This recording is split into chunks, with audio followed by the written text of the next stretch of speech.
The second day of the DEF CON Voting Village speaker track.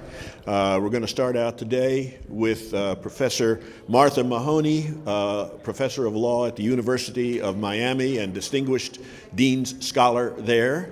And she is going to talk to us about regulatory failure having to do with ballot marking devices. Take it away, Martha. Thank you. Can you hear me? Yes, it's perfect. Okay, thank you.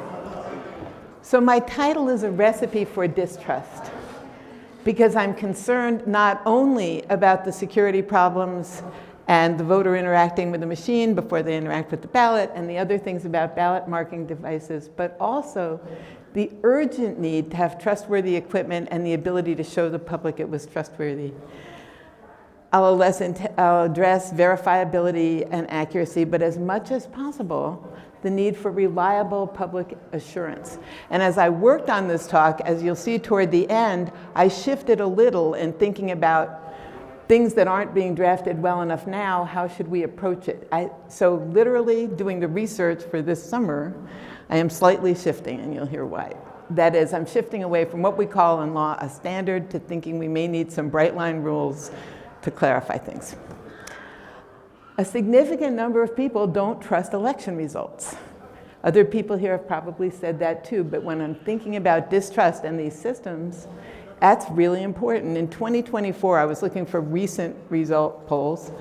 So as of 2024, a poll by the Washington Post found about a third of Americans believed the 2020 election had been unfair or rigged, despite the lack of legal evidence ever being produced. If someone cannot win at this point, they may have the goal of delegitimizing the election in which they lost. And when we're thinking about regulating them and the issues that have come up during regulating these, that means it's damaging to this distrust that's produced is damaging to election officials, the public generally, and voters. Consistently producing evidence that supports the correct outcome, risk-limiting audits, which we heard about yesterday from Philip Stark, they're essential. But those require a trustworthy record to base the audit on, which is one of the crucial questions for ballot marking devices. Ballot marking devices, and this is in my subtitle, are problematic both in the unreadable record of the vote that's produced on them and in the creation of multiple images of what the voter used. So I was going to go up to slide 9. Oops. There's your ES&S sample ballot that's incorporated into the Florida rule on elections on ballots. It really looks simple to remember that. It looks simple partly because it's a sample ballot for a third party that ran few offices in that sample primary. Actual primary ballots are much more complicated, and most other ballots are more complicated. That's the Florida record. I will come back to it and go back to my beginning. So my first question is, how did we get here? The more I started thinking about writing this paper, and I've been concerned about the issues since ballot marking devices were being deployed, and especially when they were required for all voters in some states. How did we wind up here? The fundamental, when I say they're underregulated, I want to say, I don't believe as a law professor that this is one where we just need to layer in more regulation on this system, and I'll say why. The flaws are fundamental. So that's the image of the purported sample ballot that you just saw, and it looks misleadingly simple because it was produced for that form and purports to be a Green Party primary in a locality where they're only running 3 contests. The QR codes that are used in the Dominion system in Georgia are different. This is the barcode version that I showed you. The other ballots have QR codes and also a list. We're going to talk about the lists, but I want to start with the codes and why we would ever have accepted them. It matters because changing systems is so much more difficult. Challenging them and changing them is so much more difficult after they've been certified, purchased with huge amounts of public money and deployed. Those decisions that were made by officials, they're going to want to defend them both because of the spending and if they say there's going to be an additional cost to replace them and the wisdom of those decisions. On all those grounds, they are likely to defend them vigorously. And legally, effort to change that decision that those decision makers chose, it will run into legal obstacles like standing and statutes of limitations, which have affected codes. Code challenges in the Georgia case and other cases. And also, judges seriously consider their judicial role. They're actually supposed to. And getting an order to change systems off DREs was an exceptional decision in Georgia, but judges are supposed to say, if the law gives this to the Secretary of State or the legislature, then I have to think very hard about my judicial role. And that makes it harder too, because judges won't that quickly order any change in a system. Everything is harder once they were adopted, and I'm saying the flaws should have been obvious, and I am about to show you 3. I hope they are entertaining illustrations of why it should have been obvious. You already probably saw one go by. So in Florida, there's an audit, an ability to have an automated independent audit. That's clear ballot in Florida. And this is what the regulation says.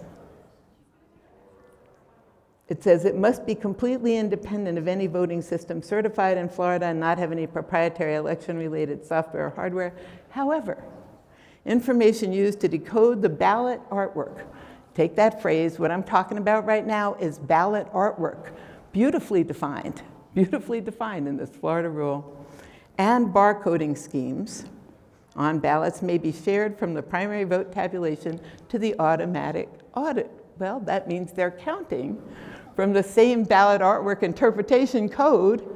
Right. That does things to the audit itself, obviously. The independent automated audit. It's really checking if it will read the code the same way the primary system in place read the code using the same information. But what I want to look at is this concept of ballot artwork. Because reading that, I thought, if the voters thought I am getting encoded artwork, I don't know if they would have felt as comfortable. QR codes and barcodes are ubiquitous, and I'm about to describe what's problematic about them.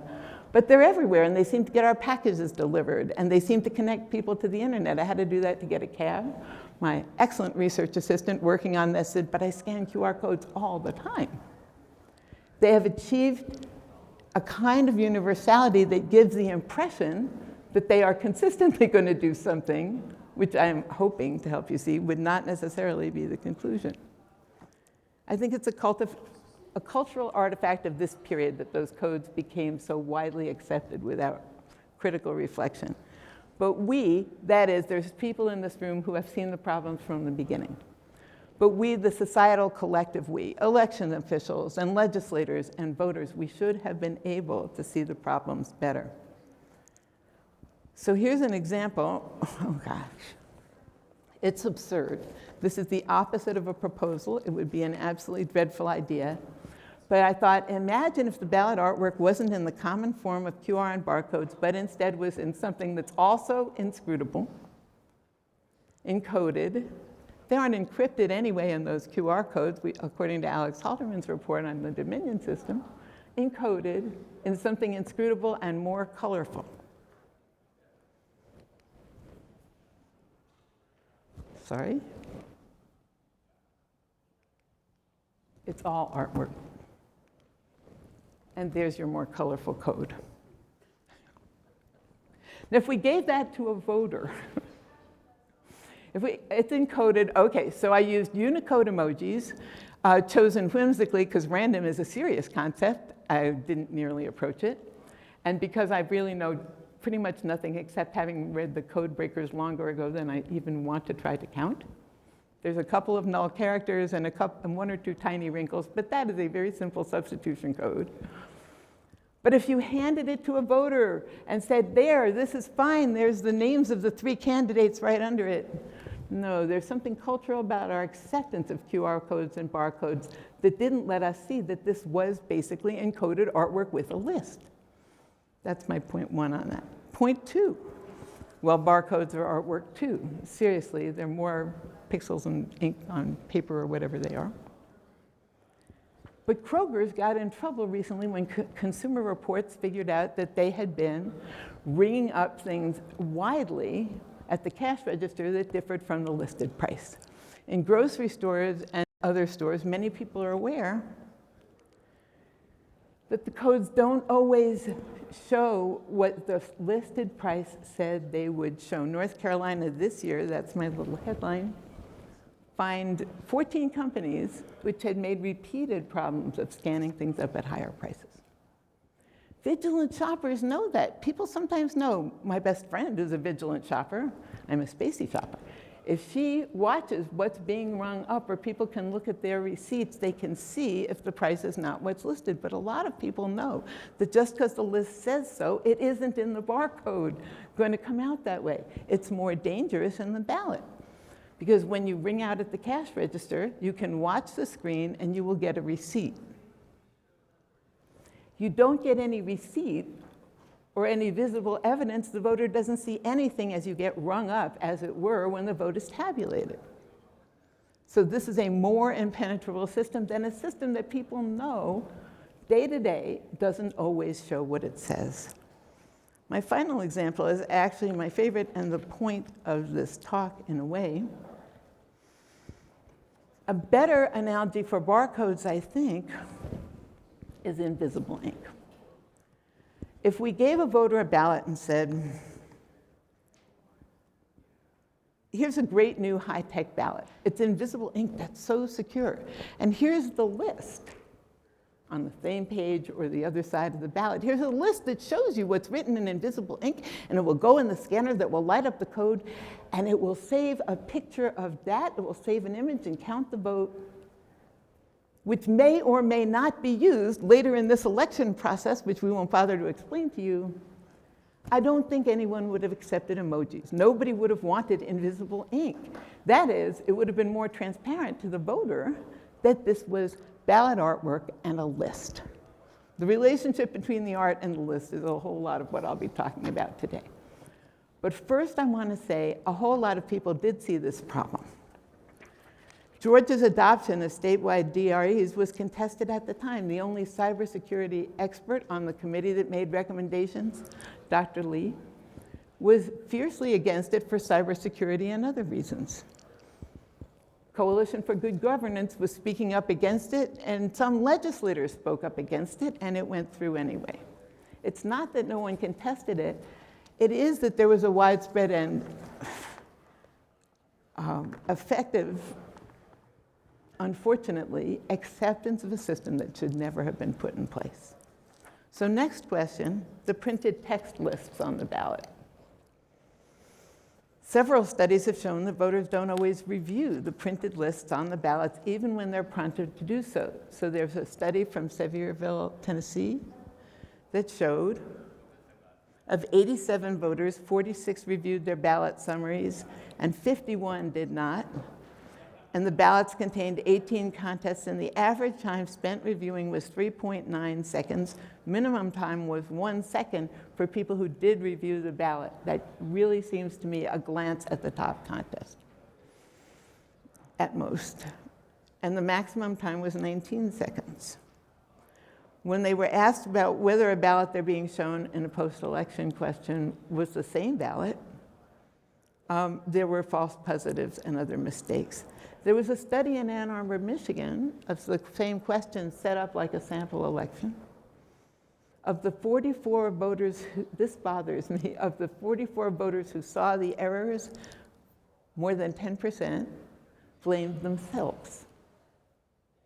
They didn't say, oh, this is definitely wrong. They said, maybe I'm misremembering, or I might have made a mistake, when shown a ballot that actually had an altered item on the list. It bothers me that voters blame themselves partly because it makes it less likely that it will be actually effectively reported, but even reporting it, as I'll say, won't bring about any solution. So 1 more minute. Oh, so back to this for 1 second.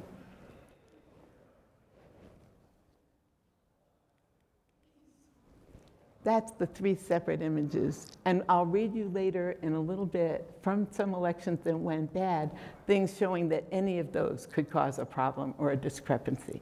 So by introducing 3 multiple images, I believe we've multiplied our opportunities for conflict and distrust to develop. More on that 3 of them later. That's the one you saw before. Could you just explain that the votes are encoded in the barcode there? There, thanks, I'm sorry. You weren't here yesterday. Some people might not have heard that part. Well, the barcodes are what's being counted from in this image. I'm sorry, I should have said it when I put it up, thank you. And the list is what's beside it. And the legal, well, when I started thinking about this, I was thinking, well, one of these should be chosen to be authoritative. The phrase ballot of record is often used in, not even all that often when I looked for it, but it's not always defined. And if you tried to pick one of these 3, I will explain why I don't think we could pick one of these 3. And there are computer scientists who've been saying that for a while. But the systems count from the codes, and then there is also a list which in some states will be used in the event of a manual recount, but I'll explain why that won't help much either. Inconsistencies occurring in different forms. In DeKalb County, when the ultimately winning candidate had gotten no votes in many, many precincts, the problem was attributed to programming for the scanner, where these are printed like this and then slid into the precinct scanner. And the hand count was made from the printed lists, which I assume were determined to be correct. In another example, in Northampton County in 2019, no votes were recorded for a judicial candidate. That was attributed to human error formatting the ballot, so they were able to count from paper. But a later error in the same county, it was wrong both in the machine and on the paper. So the paper was incorrect. So it is not true the list will always be correct. It is not true that the programming will always be correct. It was not even true the scanner would always be correct.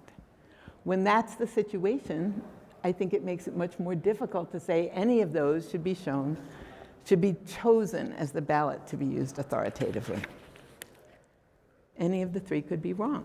And those are just problems that were detected, which were usually because of extremely disproportionate results or very evident errors.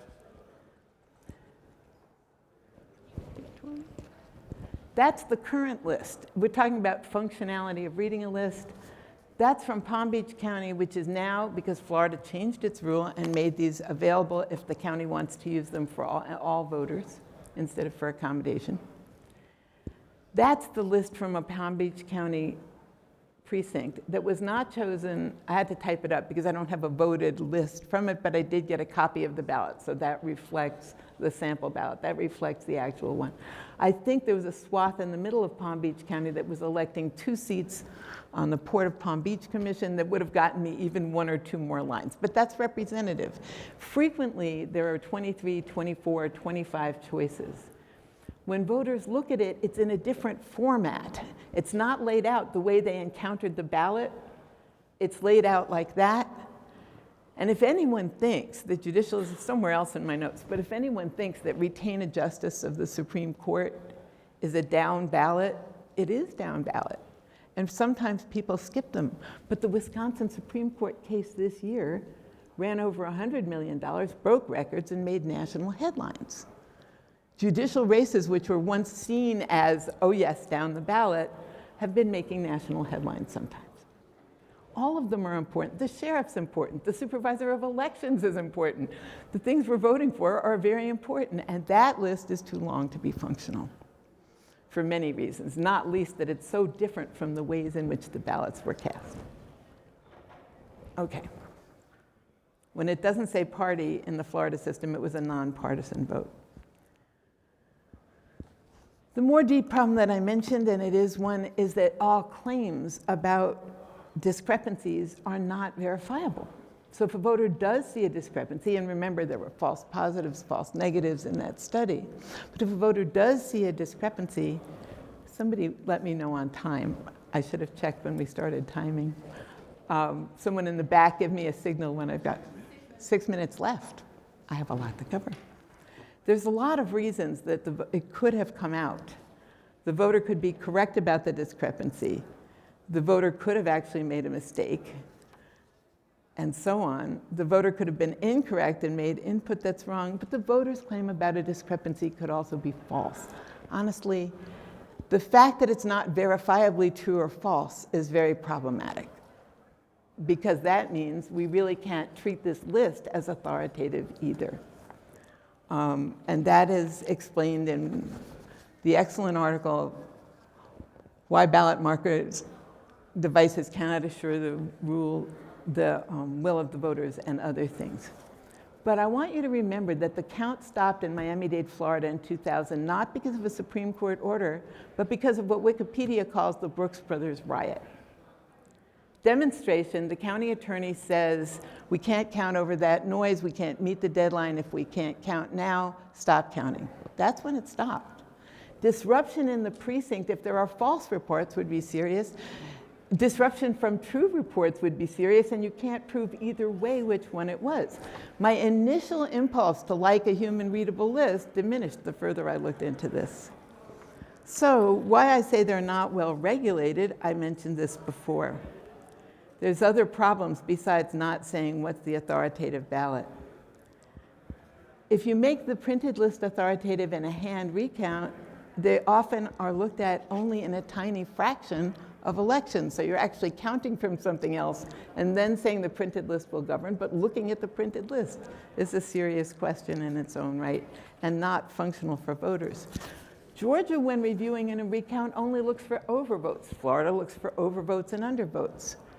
The real definition is that the machine is reporting it can't read a mark, or that it reads too many marks, though it's usually defined as the voter made too many marks. At any rate, it will only seldom happen. I want to go back to why we should have known and ask, if we should have known what these were like, and those are potential conflicts, what should we know now? What's going to happen next, or seems to be happening now? What is it that I will say later we should have known at this point? What seems to be happening is proposals or a recently certified system under the Voluntary Guidelines 2.0 that don't have codes, but they have that long printed list that's human readable. The recent executive order has political significance, and it says get rid of codes and do human readable. That's also being proposed, at least in Georgia. Still keeping a computer between the voter and their vote. So I want to give you the 7-word opening to the conclusion of my paper, which I'll have all of 2 or 3 minutes to give you. Human readability is necessary but not sufficient. Human readability as a standard is necessary but not sufficient because those lists aren't really functional and may still contain errors that may still go undetected, and they are continuing this problem that Alex Halderman has a nice popular quote here from PBS. Anytime that you're going to put a potentially vulnerable computer between the voter and the only records of their vote, you can have problems. So if you say human readability is the standard, I'm saying that's what we should know now is not enough. That's what we should be clarifying. I see a trend to turn to it. It's understandable to turn to it, and it's not a good answer. When I was writing this, I was thinking that what I wanted to do was create a legal standard based on strong software independence. I'm influenced by the excellent paper I mentioned before on the idea that systems also need contestability, the ability to show that something went wrong, and defensibility, the ability to restore it. And it matters who notices it and whether they can show what they noticed and so on. But when you look at that, and I might take the time to read it if I come back, It's hard to translate into a legal standard. I am impressed that Florida expanded access to the machines by counting them as mark sense ballots, which we already required, and sliding them through. And there is no separate report on how many are now being counted from ballot marking devices called voter interface devices in Florida, creating mark sense ballots. Why? Because mark sense and optical scan are interchangeable terms, and they are in fact sliding through an optical scanner. But if that's how this can work, I don't want to give you a draft law. I will spend just a couple of moments on things that are important to think about as we draft laws more clearly. But because of reinterpretation and the danger that standards might be general enough to be reinterpreted, I think we're going to have to move to more bright line rules and specificity and think about how to write them. So this will take, as Philip Stark said yesterday, states are saying they do risk limiting audits when that is not what they are doing. They are using the name for what he called security theater, a good term. One of the things we have to think about is time. A risk limiting auditor may expand, thank you, David, may expand. And right now, some states have very short deadlines. The third largest state, Florida, has the 7th shortest deadline, 2 weeks. Why? Because the Constitution says the state legislature must be seated in 2 weeks. So they now are required to be certified on the morning of the 14th day when the legislature has to sit down. But that is driving a system in which Florida seems to keep making decisions in fear that the certification deadline would be expanded. That's not the only state with that kind of issue. We need to have time and think about it. Texas, California, and New York, the other largest states, all have much longer deadlines. And these things may take time. That's my short form. I am still thinking because my research, what happens sometimes when you do research is you wind up with a somewhat different conclusion than you originally thought. I thought I would bring you not a model law. We do need some examples of good laws. In law, writing a model law is a long process. I'm saying we need good examples of how these should be. My thinking is changing, and I'm just going to say this one more time because one of the excellent experienced people in the room told me I could say it 3 times. Human readability is necessary but not sufficient, and I think that's the phase we're headed into, and thank you for listening.